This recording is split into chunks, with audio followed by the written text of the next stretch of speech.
Welcome to the Plato Paradigm, a paradigm shift in reading Plato's dialogues. Episode 140, Meno 96a to D. Meno has just agreed that Theognis appears to contradict himself, at one point saying that virtue can be taught, and at another that virtue can't be taught, although Theognis doesn't use those words.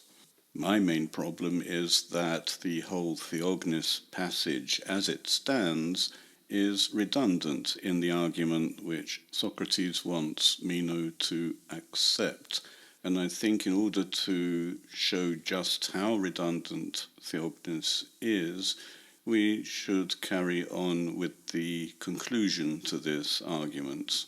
Once we've done that, then we'll return to see why Plato did put Theognis in. Socrates begins with Meno's favourite formulation, "Can you say?" This is the way Meno began the dialogue. What's interesting here is that Socrates isn't expecting Meno to provide him with an opinion, which is what Meno wanted from Socrates. Here Socrates is virtually giving a rhetorical question because the answer is so obvious, apparently. Eches un epen allu hotu un pragmatos hu hoimen fascontes didaskaloi enai, hopos allon didaskaloi homologuntai, al ude autoi epistastai, ala pone roi enai peri autotu tot pragma, hup fasi didaskaloi enai, hoide homologumenoi autoi kaloi kagathoi, tote men fasi autodidactonenai tote deu.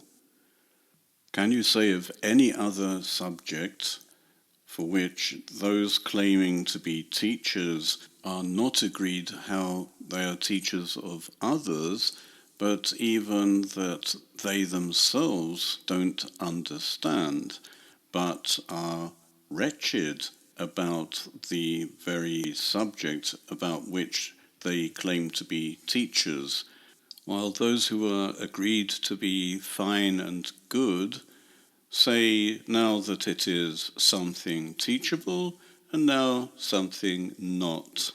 Tus un huto tetaragmenus perihotuun, phaes ansu, kurios didascalus enai, ma di uk egoge. Well then, people who are so confused about anything, would you say that they are strictly speaking teachers? By Zeus, not I. Uk un e mete hoi sophistai, mete hoi autoi kaloi kagathoi ontes didaskaloi situ pragmatos, delon hoti ukan alloige, umoi doke. So if neither the sophists nor those who are fine and good are teachers of the subject, isn't it clear there wouldn't be others? It doesn't seem to me. E dege me didaskaloi ude mathetai, doke moi echenos leges.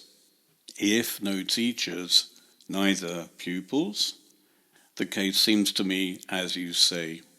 Homologecum dege, pragmatos hu mete didaskaloi mete mathetai eien, tuto me dedidactonenai. Homologecum. But we have agreed that a subject of which there would be neither teachers nor pupils, this wouldn't be something teachable. We have agreed. Huc un aretes udamu fainuntai didaskaloi, estit auta. Well then, of virtue, teachers appear to be nowhere. That is the case. E dege me didaskaloi ude mathetai, phaenetai hutos. Areteara ukan e didacton, uk eoiken. If no teachers, neither pupils. This is exactly the same sentence we just had about 4 lines earlier. So it appears. Therefore, virtue wouldn't be something teachable. It seems not. Socrates does seem to be making a meal out of this question about teachers of virtue. He's asked the same question in about 100 different ways here.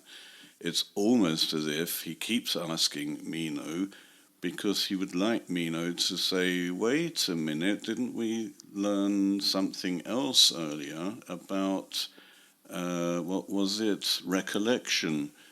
But he doesn't say that.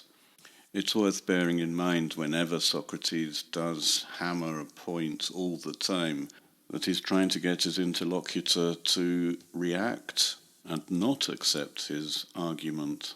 If we do treat the argument at face value, Socrates appears to want Meno to agree with him that neither sophists nor the fine and good are teachers of virtue.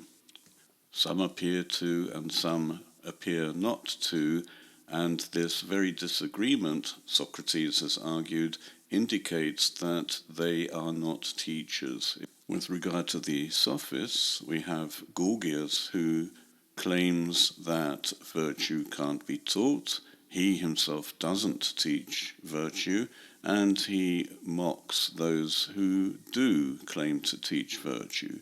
As for the fine and good, Anytus claimed that people could learn to be better from getting advice from the aristocracy, but even he had to agree that some of the finest and best of Athens were unable to have their sons educated in virtue. So the conclusion Socrates has been driving towards for so long could have been reached, and was in fact already reached, before the mention of Theognis. In fact, the examples or the quotations from Theognis actually prove the opposite. Not that virtue cannot be taught, but that virtue can be taught in certain circumstances. Theognis doesn't mention virtue, but he does mention good things, and he advises someone to learn good things from the good. For Theognis, the good are the aristocrats, who are esthloi and agathoi.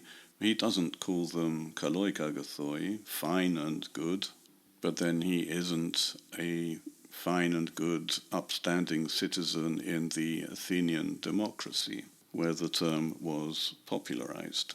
For Theognis, the division is clear between the good aristocracy and the bad many, and he is giving advice to someone apparently who is neither nor, someone who should aspire to the aristocracy by looking at the esthloi, the good people. He will learn esthla, good things.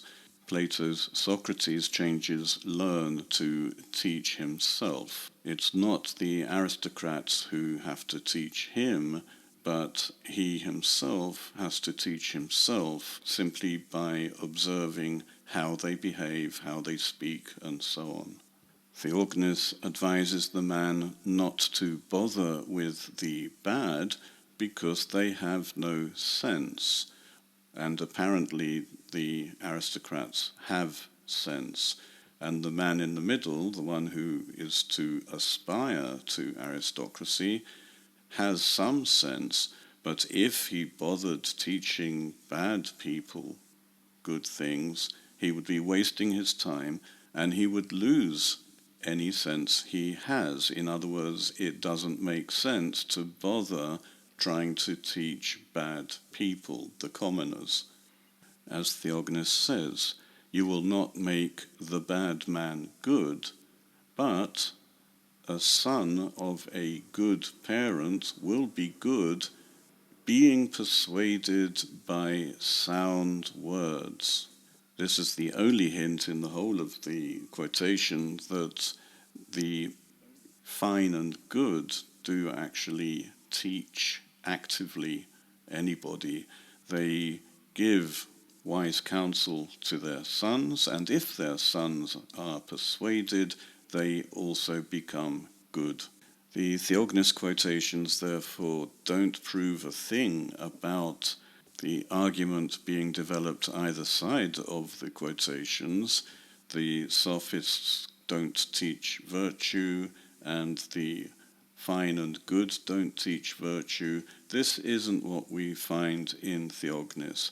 What we do find in Theognis is a clear parallel with Anytus. And we have to remember that the characters in the dialogue may be based or may have characteristics of historical figures, but they are actually characters within a philosophical drama, and they themselves represent something in the drama first of all, above everything else.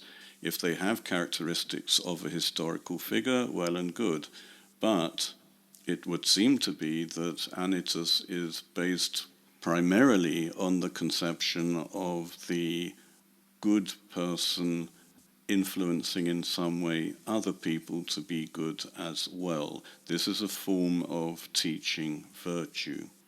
It's no coincidence, therefore, that the conversation with Anytus revolves around the teaching of sons. This is what we see in Theognis. A son will be good if persuaded by the sound advice of his father. Socrates doesn't even need to persuade Anytus that this is false, because even Anytus knows the historical fact that sons of great leaders were not particularly virtuous. We may regard Anytus as a dogma leading the way towards a paradigma. We don't know which paradigma yet, but Anytus is more than that. He is the vehicle through which we learn about the general concept of the good aristocracy who regard themselves as models of virtue for other people through Theognis. Theognis, the great poet who was very influential in the Greek world. While in discussion with Anytus, we find that historical facts contradict some of what Theognis says, specifically that a good father will have good sons so long as they are persuaded by his sound judgment. We may assume that the son of Anytus as well lacked virtue, or was agreed by many to lack virtue, which would partly explain why Anytus left in such a huff. We'll return to Anytus at the end of the reading of the dialogue.